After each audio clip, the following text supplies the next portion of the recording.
आज आम दल विजु जनता दल विरोधी दल तरफ दरदाम वृद्धि विरुद्ध में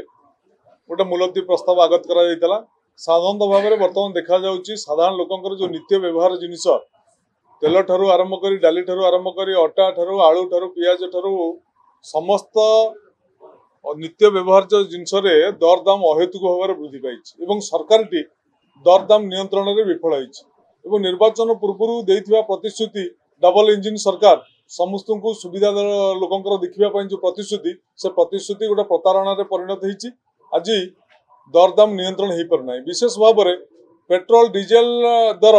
गोटे अहेतुक भाव में वृद्धि होती जो पेट्रोल डीजेल पूर्व दाबी होता जे पेट्रोल डीजेल को जीएसटी परिसर को अणा जाऊ ये सरकार से आंतरिकता ना कि केंद्र सरकार से आंतरिकता ना तेणु पेट्रोल डीजेल कारण